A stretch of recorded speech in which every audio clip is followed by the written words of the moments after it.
베이커리 창업 및 실무 배지엽 교수.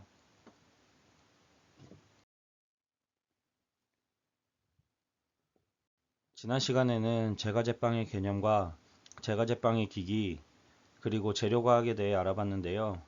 이번 시간에는 실질적으로 제과와 제빵의 내용에 대해 한번 이해해 보도록 하겠습니다. 1. 빵의 기본. 빵은 영어로는 브레드, 프랑스어로는 뺑, 독일어로는 브롯이라고 합니다. 밀을 주로 생산하는 나라가 기본적으로 먹는 주식이라고 할 수 있고요. 밀가루와 물을 섞어서 발효시킨 뒤 오븐에 구운 것을 빵이라고 얘기합니다. 그러다 보니까 밀가루, 물, 소금, 이스트를 주 재료로 하고 이 외에 당류, 유제품, 계란, 유지, 기타 재료를 첨가해서 섞어 발효시켜 구운 제품을 또 빵이라고 합니다. 그리고 처음에는 이 밀가루를 가지고 죽을 만들어 먹었던 것이 이제 반죽을 해서 그 납작한 발효되지 않은 빵을 먹었다가 이게 점차 효모를 넣어 발효가 된 빵을 먹기 시작하면서 이렇게 빵으로 발전하게 됐습니다. 빵의 일반적 분류. 빵은 일반적인 분류로 식빵은 주식으로 사용되는 빵을 얘기하고 과자빵은 설탕이나 유지가 많이 들어간 빵, 특수빵은 재료나 굽는 방법이 특이한 빵, 그다음에 조리빵은 각종 부식을 조합한 빵. 이렇게 해서 식빵 같은 경우에는 뭐 그 우리가 말하는 식빵을 얘기하는 것이 아니라 뭐 식사로 먹을 수 있는 빵들, 바게트나 호밀빵, 소프트롤, 뭐 식빵도 여기에 들어갈 수 있겠죠. 그리고 과자빵은 우리가 익히 아는 뭐 단과자빵을 얘기하고 여러 가지 뭐 단팥빵이나 뭐 크림빵 뭐 이런 것들이 있겠죠. 브리오시나 크루아상. 그리고 특수빵은 좀 그 굽는 방법이 좀 다른 빵들을 얘기하는데 두 번 구운 빵들이나 아니면 뭐 쪄서 하는 빵, 그다음에 도넛, 그다음에 뭐 베이글도 뭐 특수빵에 속할 수 있겠죠. 한번 물에 데쳐 갖고 굽는 빵이다 보니까. 그리고 조리빵은 이제 뭐 샌드위치나 피자, 햄버거, 카레빵 같이 이렇게 각종 부식이 조합되어 있는 빵을 얘기합니다. 그리고 유지의 함량에 따른 빵의 변화.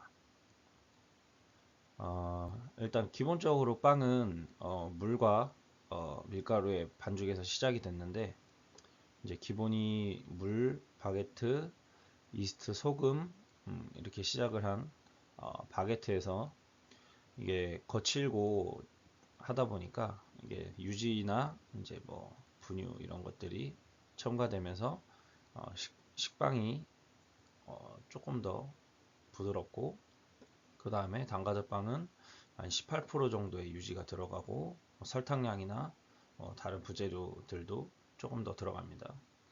그리고 그 다음에 브리오시 같은 경우에는 유지가 한 30%에서 33% 이상 되는 제품이고 크루아상은 거의 뭐 40%, 45%에서 50% 이상 되는 이렇게 유지에 따라 빵의 종류도 차이가 납니다.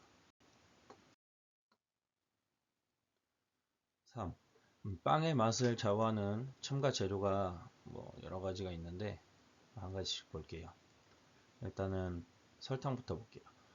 설탕은 빵에 들어가서 빵을 부드럽게 해주고 노화 방지 역할을 하여 촉촉하게 유지해주고 적절한 단맛이 맛을 향상시켜줍니다. 여기서 노화 방지 역할을 하여 촉촉하게 유지한다라고 되어 있는데 이 설탕이 반죽 안에서 이 물과 결합을 해서 이 육각형의 구조를 만들어서 물을 좀 이렇게 설탕이 잡고 있는 역할을 합니다. 그래서 설탕이 들어가면 조금 더 수분을 보습 효과나 이렇게 있기 때문에 빵을 촉촉하게 유지시켜주는 역할을 합니다. 두 번째, 유지 볼게요. 유지는 우유로 만들어진 버터를 보통 사용하고 하다 보니까 담백한 맛과 향을 많이 내고, 그 다음에 크림성과 쇼트닝성이 있기 때문에 맛을 향상시켜 주죠. 그리고 좋은 버터나 유지로 사용을 하면 그만큼 빵이 품질이 더 올라가는 효과를 낼 수 있습니다. 그리고 세 번째, 계란인데요.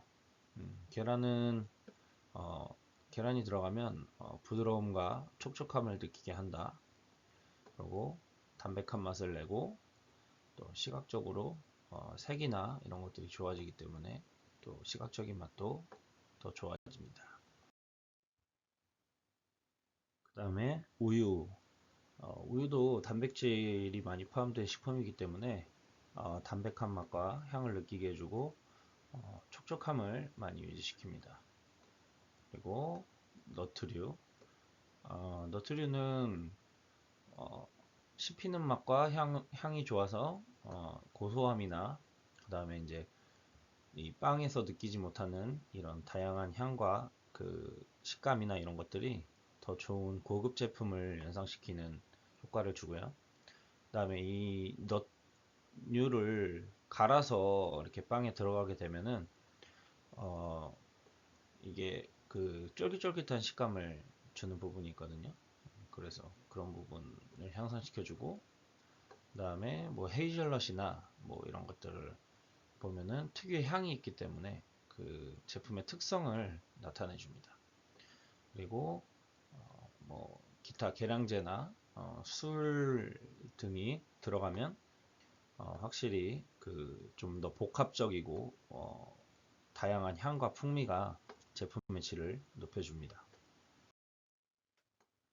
그다음에 제빵의 기본 제조 공정을 한번 볼게요. 자, 처음에 우리가 화이트 토스트를 만든다고 생각을 해봅시다. 계량을 하죠. 저울을 가지고 믹싱볼을 가지고 밀가루나 뭐 유지, 그다음에 이스트, 뭐 설탕, 소금 이런 것들을 정확하게 계량을 합니다. 계량 시 주의사항이라고 하면 그 계량을 하는 믹싱볼이나 그릇에 물기가 있으면 나중에 그만큼 물에 재료들이 붓기 때문에 물기가 없도록 마른 그릇을 사용해주고, 그 다음에 그 저울 근처에 저울 계량을 방해할 만한 물건이나 뭐 턱이 이런 게 있으면 믹싱볼이나 이런 그릇들이 거기에 걸쳐져서 이 그람이 제대로 계량이 안 되는 경우가 있어요. 그래서 항상 저울 주변은 좀 이렇게 다른 물건들을 많이 쌓아놓지 않고 계량을 합니다. 믹싱. 믹싱은 믹싱볼로 믹싱을 원하는 그 글루텐 정도를 맞춰서 믹싱을 해주죠. 여기서 중요한 거는 가루를 먼저 넣는 것보다는 수분을 먼저 믹싱볼에 넣어주는 게 이 반죽을 할 때 조금 더 반죽이 겉돌지 않고 더 쉽게 반죽이 뭉칠 수 있게 됩니다. 그리고 반죽을 끝내고 나면 어느 정도 반죽이 그런 상태가 되기 위해 1차 발효를 해주고요. 한 30분에서 40분 정도 해줍니다. 그리고 내가 이제 필요한 사이즈에 맞게 빵을 분할을 해주죠. 분할을 한 다음에 이 빵이 모양이 분할을 하고 나면 일정하지 않기 때문에 둥글리기를 통해 빵의 모양을 일정하게 균일하게 만들어 줍니다. 이렇게 또 만들어준 반죽은 또 이 글루텐이 또 힘이 형성이 되기 때문에 성형을 하기에 조금은 모양이 잘 안 잡힐 수 있어요. 그래서 중간 발효를 해서 반죽이 또 가진 힘을 조금 풀어 줍니다. 한 10분에서 15분. 반죽에 따라 조금 차이는 있지만 발효를 해서 그런 걸 풀어주고, 그게 끝나면 이제 빵마다 원하는 모양으로 성형을 해줍니다. 성형이 끝난 빵 반죽은 식빵이니까 우리는 식빵 틀에다가 이렇게 팬닝을 잘 해주죠. 이렇게 해주고 그 다음에 2차 발효. 2차 발효를 이제 뭐 실온에서 할 수도 있고 이제 뭐 발효실에서 2차 발효를 해줍니다. 그리고 나면 원하는 발효점이 되면 미리 맞춰놓은 오븐에 빵을 굽습니다. 굽고 나면 끝나는 것이 아니라 이 빵을 다시 꺼내서 식혀서 포장까지 하는 것이 제과제빵의 기본 제조 공정입니다. 그 다음에 여기서 지금 빨간색으로 계량이랑 팬닝이 표시되어 있는데 이 계량하고 팬닝이 어떻게 보면은 그냥 뭐 적혀 있는 대로만 하면 되고 뭐 팬닝은 그냥 판에 넣고 틀에 넣고 뭐 이렇게 쉽게 그냥 생각할 수 있고 처음에 온 이렇게 후배들을 보면은 뭐 그렇게 대충 하는 경향이 많은데 계량이 제대로 안 되면 균일한 제품이 생산이 어렵고 당연히 균일한 제품이 나오지 않고 이 재료들도 들어간 것이 매번 다르기 때문에 맛과 품질에 영향을 주기 때문에 가장 그 간단하고 쉬운 거지만 좀 가장 철저하고 중요하게 생각하고 계량을 해야 됩니다. 그리고 팬닝도 너무 그냥 쉽게 생각할 수 있는데 오븐에 빵을 굽기가 굉장히 중요하죠. 가장 마지막에 피날레를 장식하는데 이 빵을 이 알맞게 구워줄 수 있게 해줄 수 있는 게 이 팬닝입니다.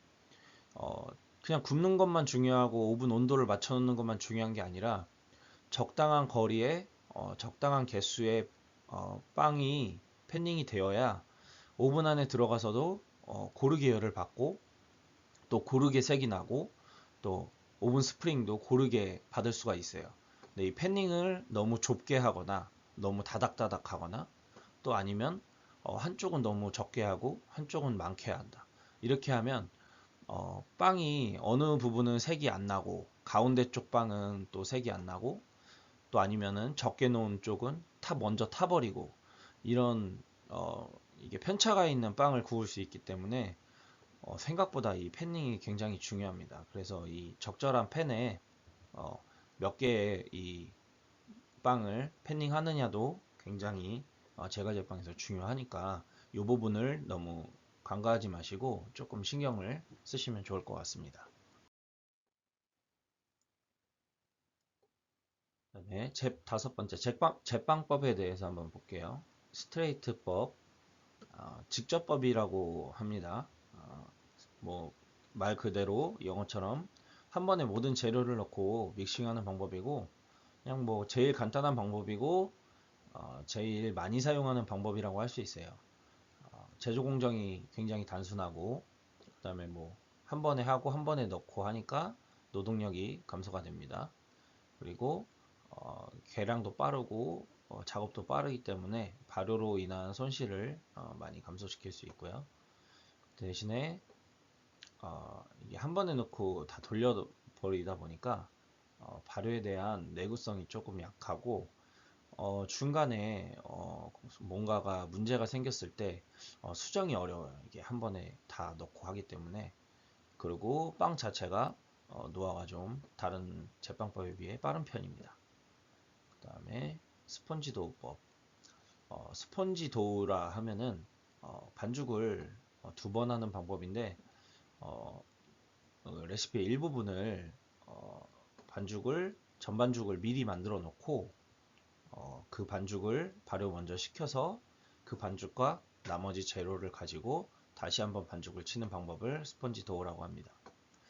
장점이라고 하면은 확실히 그 전반죽을 발효를 시켰기 때문에 조금 더 발효 향이나 이런 것들이 좋고 그다음에 저장성이나 부피가 훨씬 좋습니다. 그리고 잘못된 공정이 수정이 가능하고 이게 나눠서 하기 때문에 그리고 이 앞에 전반죽이 미리 발효가 되기 때문에 발효력이 강해서 이스트를 그냥 다른 제빵법에 비해 조금 적게 사용할 수 있습니다. 그리고 그러다 보니 발효를 다른 이 스트레이트법이나 이런 반죽법에 비해서 발효를 좀 더 많이 하는 편인 거죠. 그러다 보니까 발효로 인한 그 제품의 손실이 조금 더 많은 편이고, 그러다 보니까 시간이나 장소, 노동력은 조금 더 많이 들어가는 편입니다. 그 다음에 액체 발효법. 액체 발효법이라고 하면은 액종을 만들어서 사용을 하죠. 그리고 단일 제품의 대량 생산에 적합하고 완충제로 분유를 사용합니다. 뭐 액종은 뭐 건포도나 뭐 찰보리 뭐 여러 가지 액종을 만들어서 사용을 하죠.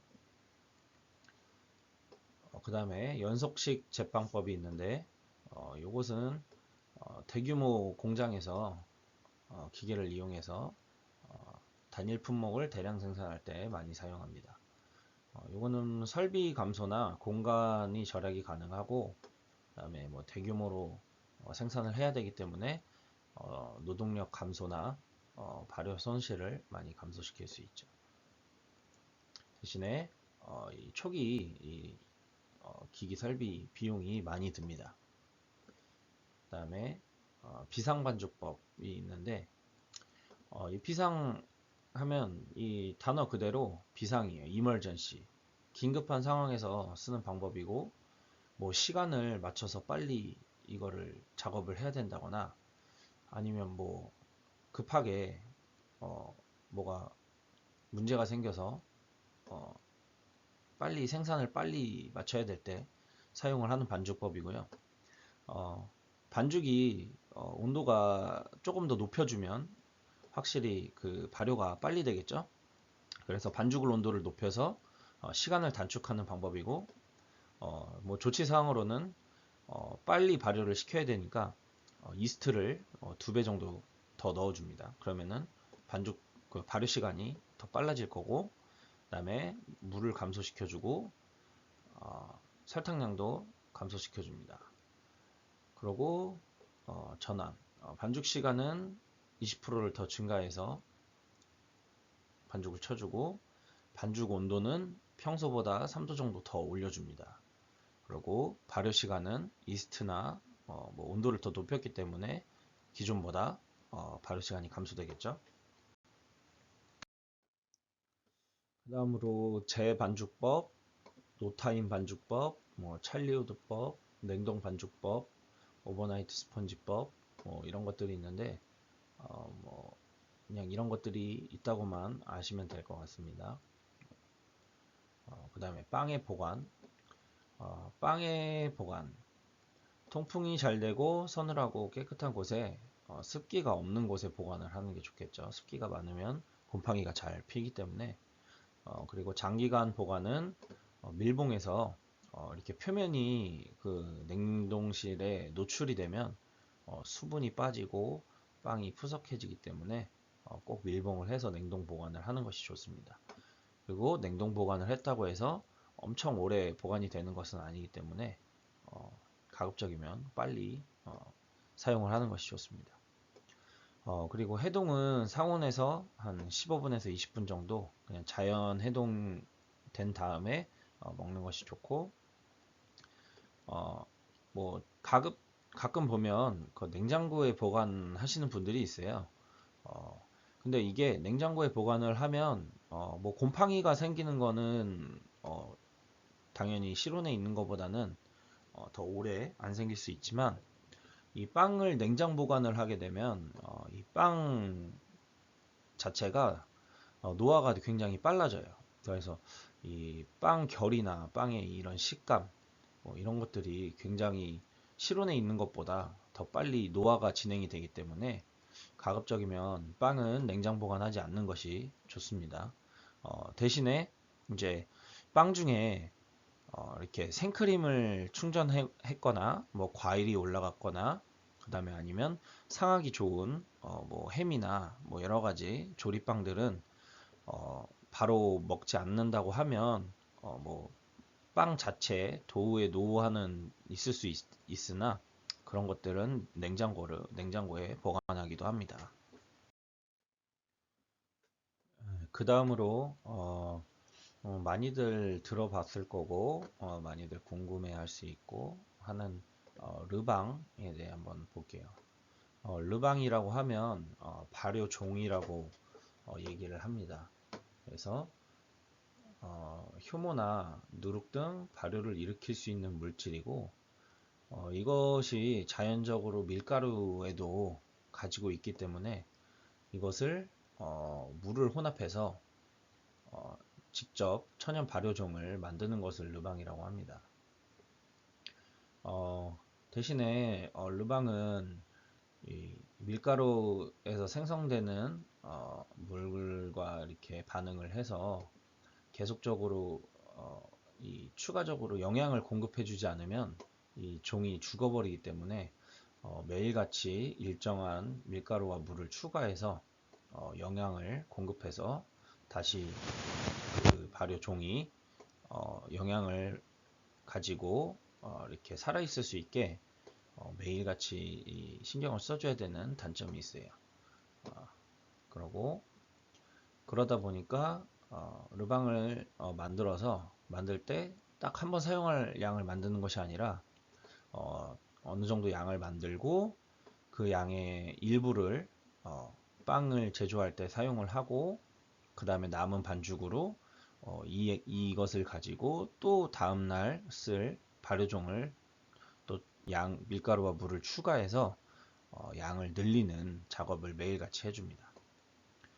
그리고 뺑오 르뱅, 뺑이라고 하면은 빵을 얘기한다고 했죠, 불어로. 그래서 뺑오 르뱅이라고 하면 르뱅이 들어간 빵을 말하고 이런 거를 보통 사워브레드라고 합니다. 그래서 사워브레드 종류를 만들 때 이 르방을 사용합니다. 이 르방의 특징은 조직이 치밀하고 빵 속살이 불균일합니다.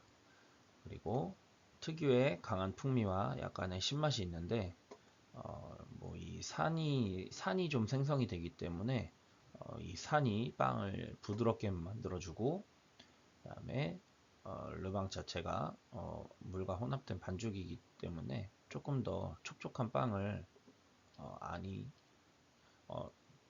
촉촉한 빵을 얻을 수 있습니다. 그 다음에 이 르뱅은 보통 두 종류로 이렇게 분리를 하는데 한 가지는 르뱅 리퀴드, 액체 상태 르뱅이고 굉장히 수분이 100% 정도 되는 진반죽 형태의 르방을 르뱅 리퀴드라고 하고 발효력이 굉장히 안정적이고 보존성이 뛰어나서 뭐 다양한 반죽에 사용을 합니다.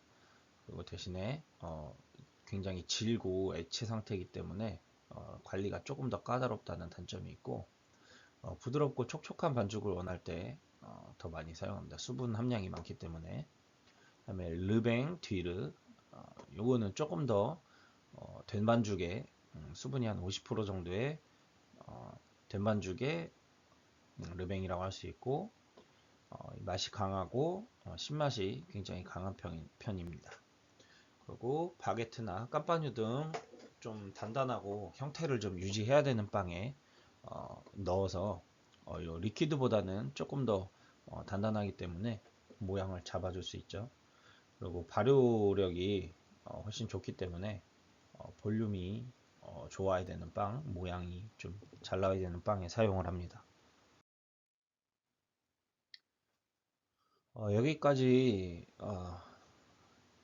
제빵 이론을 마치고 제과 이론을 한번 볼게요.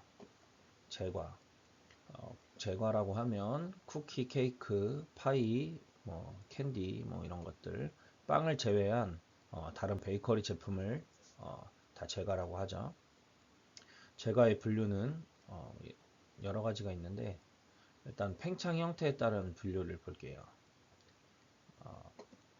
일단은 화학적 팽창이 있는데 제빵에서는 효모를 사용해서 팽창을 시키죠. 근데 제과에서는 이스트를 거의 사용하지 않기 때문에 베이킹 파우더나 소다 등으로 인공적으로 팽창을 시켜줍니다. 그 예로는 뭐 레이어 케이크나 도넛, 파운드 케이크 등이 있죠. 그리고 물리적 팽창을 보면 이 반죽을 할 때 반죽에 공기를 형성을 시켜서 이것이 이제 오븐에서 익으면서 형태를 유지하기 때문에 이런 물리적 팽창에 따른 제품들도 있어요. 스펀지 케이크, 시폰이나 머랭, 그다음에 거품 크리마에서 거품형 반죽 쿠키들 같은 것들은 이렇게 물리적 팽창 형태에 따라 분류를 하죠. 그리고 유지에 의한 팽창이 있는데 이 페스츄리나 퍼프 같은 경우에 이 반죽과 버터를 겹겹이 쌓아서 이게 유지가 그 오븐에서 열을 받으면서 유지 안에 있던 이 증기압이 그 사이에 층을 벌려주는 그런 팽창 형태가 있어요. 그 다음에 무팽창. 무팽창이라고 하면 따로 뭐 팽창에 관여하는 것들이 거의 없다고 볼 수 있죠. 없어서 기본적으로 그냥 반죽 안에 들어있는 그 수분이 분출되면서 일어나는 팽창 굉장히 작죠.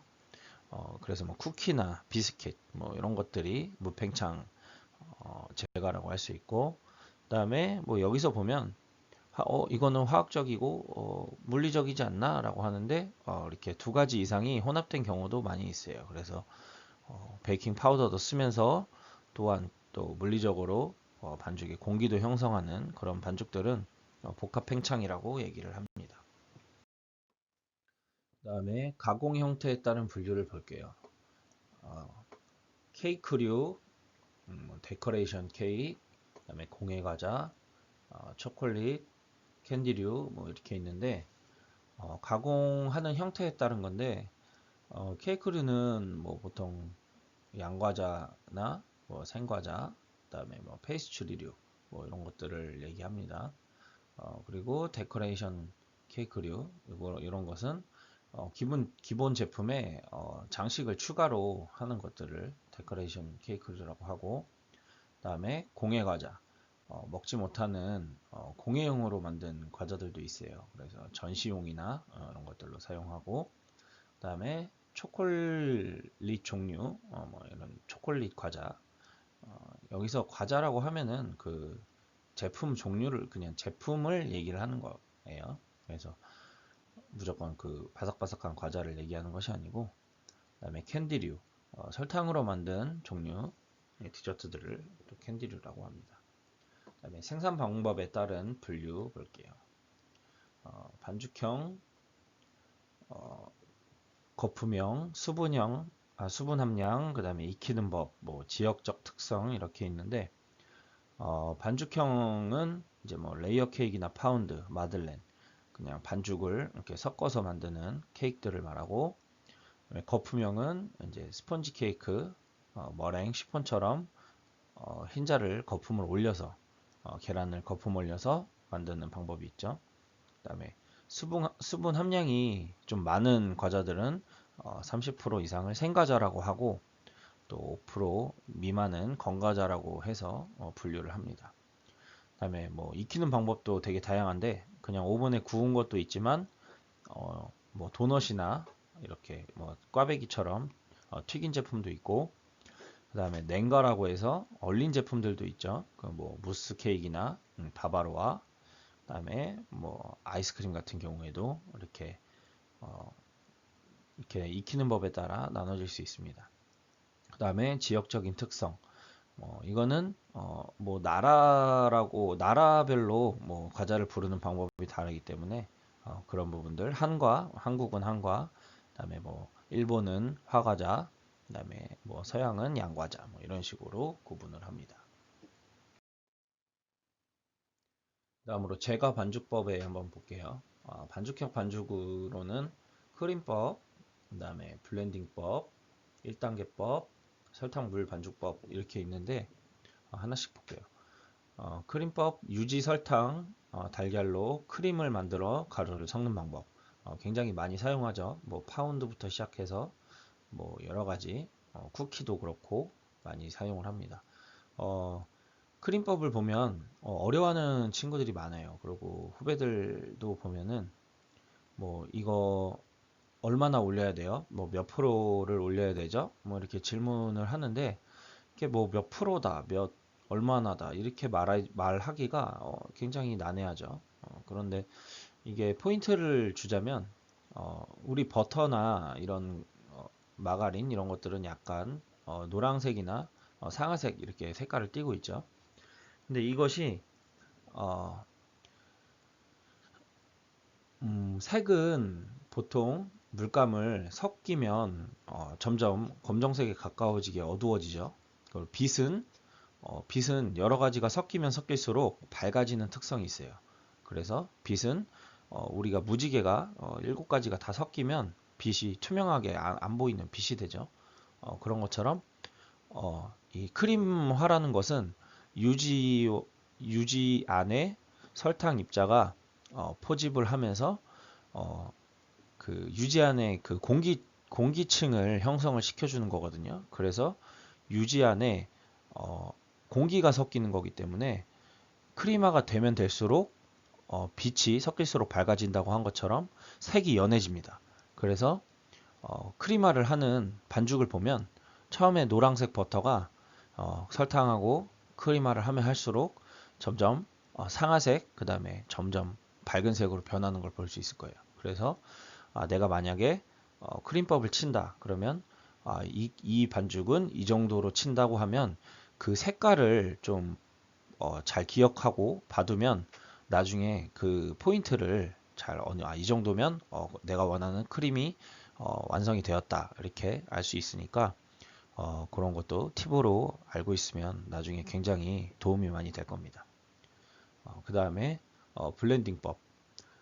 보통 블렌딩법은 뭐 파이도나 이런 직접 손으로 만드는 어, 쿠키도 뭐 이런 것들에도 많이 사용을 하는데 밀가루와 유지를 먼저 섞어주고 그 다음에 재료를 투입하는 방식인데 이 방법은 굉장히 글루텐을 안 잡히게 해줄 수 있고 그 바삭한 제품을 만들기에 좋기 때문에 그런 곳에 많이 사용하고 대신에 밀가루와 유지를 섞어야 되는 과정에서 이 반죽을 이게 질어지면 안 되기 때문에 유지가 어느 정도 차가운 상태를 유지를 해야 돼요. 그래서 너무 녹아있는 버터를 사용하면 좀 제조가 좀 어렵습니다.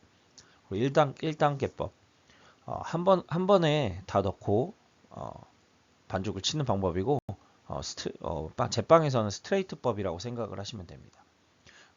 한 번에 넣고 하다 보니까 대량 생산에 좋겠죠. 그 다음에 설탕 물 반죽법. 설탕과 물을 섞어 액당을 만들고 나머지 재료를 투입해서 섞은 다음에 마지막에 달걀을 넣어주는 방법입니다. 그 다음에 거품형 반죽법을 볼게요. 스펀지법이라고도 하죠. 달걀의 단백질의 변성을 이용해서 달걀이 온도가 높아지면 익죠. 그 익는 거를 이용해서 먼저 달걀을 기포를 형성을 하고 그 형성된 기포를 열을 가해서 응고를 시켜서 그 형태를 유지하는 반죽법을 거품형 반죽법이라고 합니다.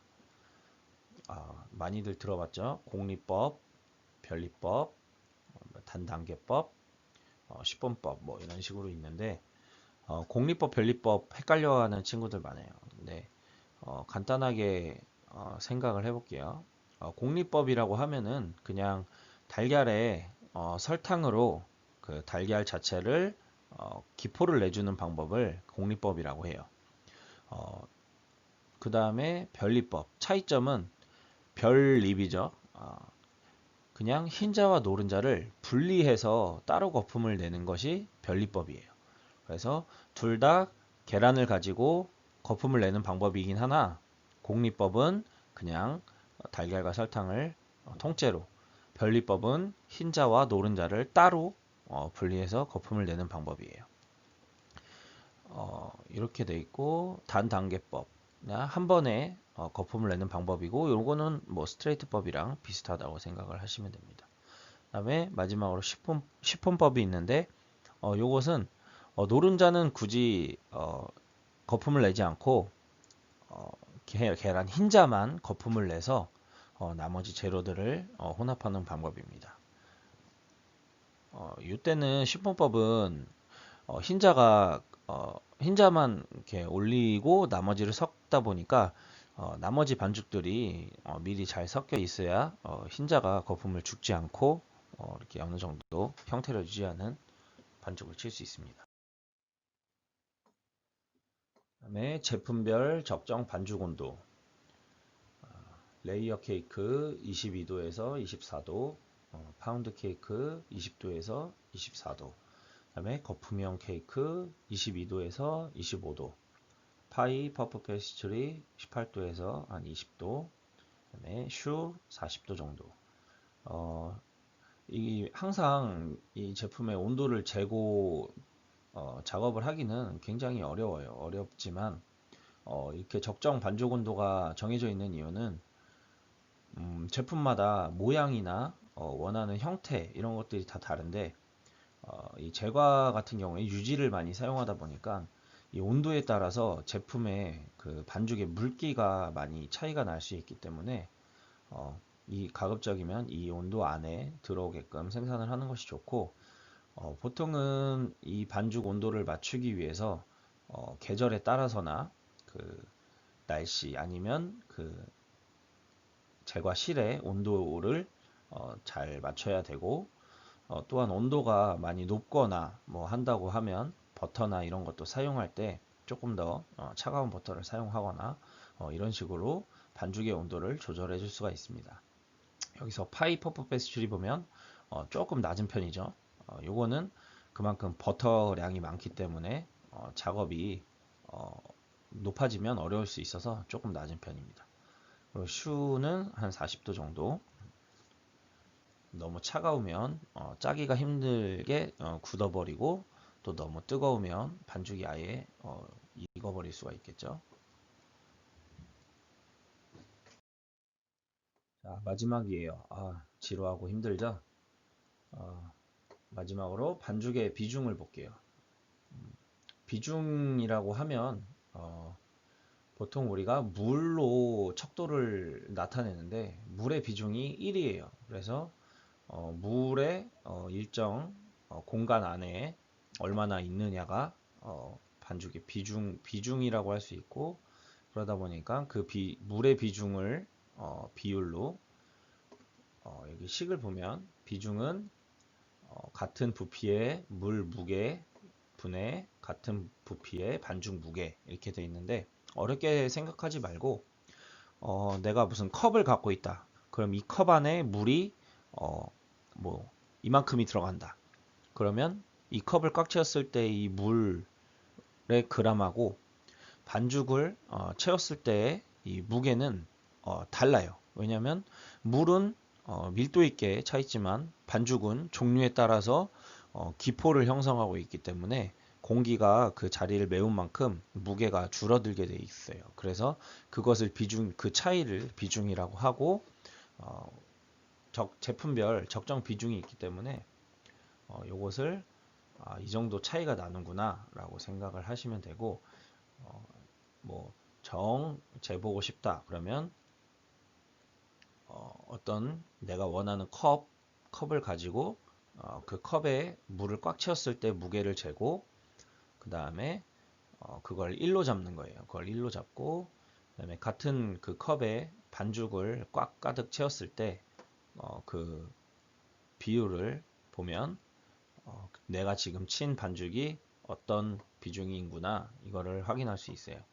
그래서 제품의 적정 비중을 보면 파운드는 0.8에서 0.9, 그다음에 레이어 케이크는 0.75에서 0.85, 버터 스펀지 케이크는 0.5에서 0.6, 시폰은 0.45에서 0.5. 이게 뭐야? 숫자가 헷갈려. 이렇게 생각할 수 있는데 간단하게 얘기해서 버터 스펀지는 물에 비해서 무게가 반밖에 안 나가는 거예요. 그래서 똑같은 그릇에 쟀을 때 물보다 반 정도 가볍다고 생각을 하시면 됩니다.